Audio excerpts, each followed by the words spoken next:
अस्सलाम वालेकुम नाज़रीन, आपका मेज़बान ज़ैन बाबू आपकी खिदमत में हाजिर है और आप देख रहे हैं उर्दू पॉइंट। नाज़रीन, जहां नौजवान, औरतें, बच्चे, बूढ़े सारे मौजूद हैं, वहां पर स्पेशल पर्सन भी अपना हक अदा करने के लिए आ रहे हैं और क्या जज्बात हैं, अपनी परवाह किए बगैर ये आए हैं साहब। इनका 3 फुट का है तकरीबन। इनसे जानेंगे कि वजह क्या है आने की और ये क्या जज्बात रखते हैं। अस्सलाम वालेकुम। वालेकुम अस्सलाम जी, मैं अपने खातर और पाकिस्तान की खातर आया हूँ इमरान खान के लिए।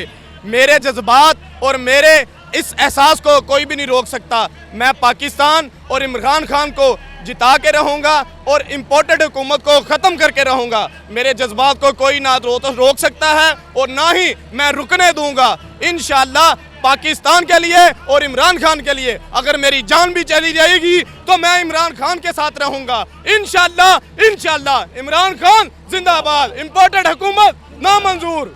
अच्छा, मुझे ये बताएं, आप आए कहाँ से हैं और आपका नाम क्या है? मैं हाजियाबाद से आया हूँ और मेरा नाम आसिफ है। मैं तकरीबन 4 किलोमीटर, जबकि मुझसे इतना चला भी नहीं जाता, मैं उसके बावजूद इमरान खान के लिए पैदल सफ़र करके आया हूँ, क्योंकि मुझे अपने पाकिस्तान को बचाना है इन लुटेरों से और इन जो चोरों से।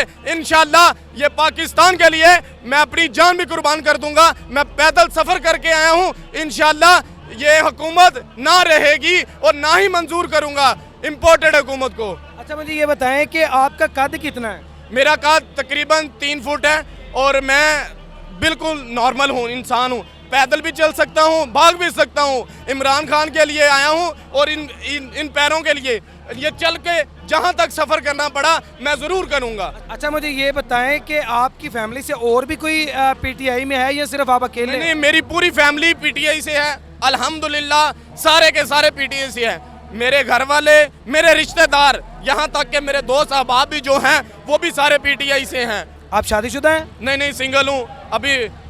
अभी शादी कर रहेंगे इंशाल्लाह और मेरे जो बच्चे भी होंगे ना वो भी इमरान खान के लिए और पाकिस्तान के लिए होंगे। अच्छा, मुझे ये बताएं कि सिंगल है, शादी होगी, अभी शादी हुई नहीं है, तो बच्चों का प्लान पहले ही सोच लिया कि वो किस पार्टी में जाएंगे, कैसी सियासत करेंगे, क्या नहीं करेंगे।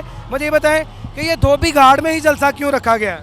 धोबी घाट एक ऐसी जगह है जहाँ पे ओपोजिशन को इमरान खान ने कपड़े की तरह धोना है। इंशाल्लाह। क्या बात है, इनके जज्बात और इनके मतलब जो भी बात करते हैं उसमें जोश, दम, खरोश हर चीज़ होती है। और क्या होने जा रहा है कुछ पता है आपको? ये ऐसा होगा कि सारे लोग याद करेंगे ये पाकिस्तान बचाना है, हम लुटेरों से छुड़ाना है। इंशाल्लाह इंशाल्लाह पाकिस्तान बचाना है, लुटेरों से छुड़ाना है। लास्ट पे जो देख रहे हैं व्यूवर्स, उनको कोई मैसेज दे दो। मेरा मैसेज ये है व्यूवर्स, आप भी आए, अपने लिए आए, पाकिस्तान के लिए आए और इमरान खान के लिए आए और बल्ले पे मोहर लगा के ये बताएं कि हम किसी के गुलाम नहीं हैं और ना ही हम गुलामी चाहते हैं। हम आज़ाद कौम हैं और आज़ादी ही चाहते हैं। इंशाल्लाह हम आज़ादी रहेंगे और इमरान खान के लिए ही रहेंगे। अपने मेज़बान ज़ैन बाबू को दीजिए इजाज़त। देखते रहिए उर्दू पॉइंट। अल्लाह के बाद।